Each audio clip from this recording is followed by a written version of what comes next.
বাংলালিংক সিমত 31 টাকায় 2 GB 7 দিন, আর রবি সিমত 50 টাকায় 3 GB 15 দিন। আর গ্রামীণ সিমের তো কথাই নাই, জমি বেচে 500 MB, তাও আবার সময় 2 ঘন্টা। অনলাইনে যায় না চাকরির খোঁজ খবর নিমু, 5 মিনিট নেট চালাতেই সব MB শেষ হয়ে যায়। চাকরির খোঁজ খবর নিমু কেঙ্গা করে? না, এলে ভাবলে চলবিল্লাই, দেখি যাই কেলটুর বাপের কাছে চাকরির ভাইবাটা দিয়ে আসি। কেলটু আমার দেখে দেখে লেখেই পাস করে আজকে একটা ভালো চাকরি পেলো, আর এইদিকে আমার কোনো চাকরির খোঁজ খবরই নাই। কেলটুক তো সারা জীবন বিভিন্ন ভাবে মেলা রকম সাহায্যই করছি, ওর বাপ তো সবই জানেই। দেখি ওর বাপের কাছে যাই তো সেই সাহায্যের প্রতিদান পাওয়া যায় নাকি। চাচা আসমু? এ হে, এত ডিমান্ডের মধ্যে আমাকে চাচা করে করছে, মান সম্মান আর কিছু থাকলো না মনে হয়। এই স্যাংরা, আমি তোমার চাচা হই সেটা তোমার অফিসে এসেও কল লাগে? অফিসতে এত ডিমান্ডের মধ্যে আমার মান সম্মান একবারে ধুলোই মিশে দিলে। যাও বসো। তা কও কি ঘটনা লিয়াচ্ছ? জানোই তো আমি আবার ব্যস্ত মানুষ, বাইরে মেলা ক্যান্ডিডেট অপেক্ষা করিচ্ছে, সগলিরই ভাইবা লওয়া লাগবি। স্যার, আমিও তো আপনার ক্যান্ডিডেট, আমিও তো ভাইবা দেওয়ার যাচ্ছিলাম। কি কও, তুমিও ভাইবা যাবার যাচ্ছ? তুমি না আমার বেটার সাতকার, আমার বেটার নিয়ে 1 বছর হয়ে গেল চাকরির বয়স, আর তুমি এখনো চাকরি পাওনি? সেটাই তো করছি স্যার, আপনার বেটা পরীক্ষার মধ্যে আমার দেখে দেখে লেখে পাস করে চাকরি পেয়ে গেল, আর আজ পর্যন্ত আমি ভালো রেজাল্ট করেও চাকরি পেলাম না। সেটা তো আমি জানি, অতীতের কথা আবার অফিসে এসে কল লাগে।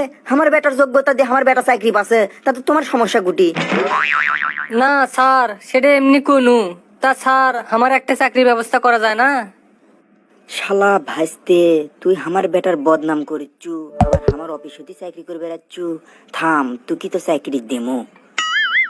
তুমি চাকরি করবা আমার অফিসত? তাহলে তো আমি মেলা ভাগ্যবান। তোমার তো এখন মেধা যাচাই করা লাগবে চাকরি পাবার গেলে। আচ্ছা কও তো, তাজমহল কে তৈরি করছিল? স্যার, তাজমহল তৈরি করছে সম্রাট শাহজাহান। কিসের সম্রাট শাহজাহান? কোন সম্রাট শাহজাহান? তোমার তো দেখি চেনা বুদ্ধি শুদ্ধি নাই। তাজমহল তো তৈরি করছিল রাজমিস্ত্রিরা।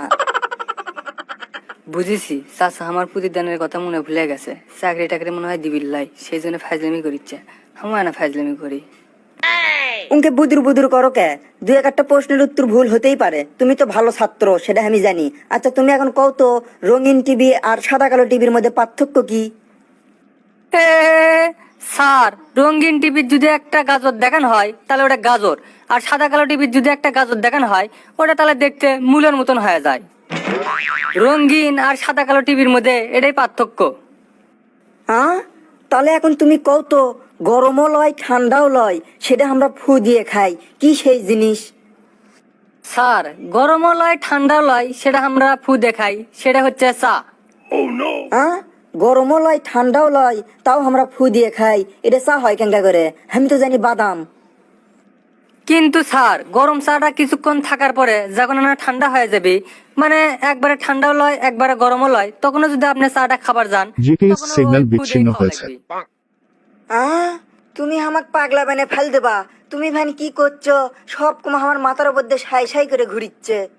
পরের প্রশ্ন কও, একটা পরিবারে বাপ মাও আছে, তার করে 7 জন ছেলে আছে, 7টা ছেলেরই আবার একটা করে বোন আছে, তাহলে তুমি এখন কও ওই পরিবারের সদস্য সংখ্যা কত? এই প্রশ্নের উত্তর তো জানি 10 জন হবে, কিন্তু সঠিক উত্তর দেবো না ভুল ভাল উত্তর দেবো বুঝতে পারছি না। চাকরিটা কি আমাকে দিবি? দেখি তো সঠিক উত্তর দিয়ে দেখি। স্যার, তাহলে সদস্য সংখ্যা হচ্ছে 10 জন। 10 জন কেঙ্গা করে বুঝে দাও তো। স্যার, 7 ভাইয়েরই একটা করে বোন, মানে একটা যদি বোন থাকে তাহলে 7 ভাইয়েরই বোন হবে, তাহলে 7 ভাই আর একটা বোন হলো 8 জন। বাপ মাও 8 আর 2 10 জন। আজে দিলে তো মাথাটা ঘুরে। 7 ভাইয়ের যদি একটা করে বোন থাকে, 7 আর 7 14, আর বাপ মাও 2 জন, 16 জন। তুমি 10 জন কখন হিসেবে? স্যার, তাহলে তো আপনারটাও ভুল। 7 ভাইয়ের যদি 7টা বোন আলাদা আলাদাই থাকে, তাহলে আলাদা আলাদা বাপ মাও থাকবি। তাহলে আলাদা আলাদা যদি বাপ মাও থাকে, তাহলে 7 জোড়া বাপ মাও থাকবি, মানে 14 জন বাপ মাও থাকবি। তাহলে 14 14 28 জন হচ্ছে। হতেও পারে, হতেও পারে। তাহলে তোমাকে আরেকটা প্রশ্ন ধরি। না না স্যার, থাক, আর প্রশ্ন ধরা লাগবিল্লাই। বোঝাই যাচ্ছে আপনি আমাকে চাকরি দিবেন না, সেটা মুখের উপর কভার পাচ্ছেন না, সেই জন্য উল্টো পাল্টা প্রশ্ন ধরছেন। আর চাকরি যে আমি পাবো না সেটা আগে থেকেই বুঝে পাচ্ছি, কারণ আমি গরিব মানুষের সোল। টাকা পয়সা থাকলে তো চাকরি পাবো, টাকা পয়সা নাই, সেজন্য আমার চাকরিও নাই।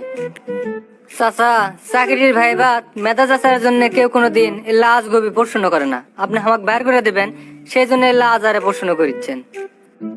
আর চাচা, আপনি তো দেখেছি আমার প্রতিদানের কথাও ভুলে গেছেন। আপনার বেটা তো কিছুই পাচ্ছিল না, তা কত কষ্ট করে দিন রাত এক করে আমি প্রাইভেট পড়াছি, বিনিময়ে কিছুই চাইনি। আজকে মনে করলাম চাচার কাছে গেলে একটা চাকরির ব্যবস্থা করে দিবি, সে আপনিও আজকে আমাকে ঘুরে দিয়ে বেটালেন।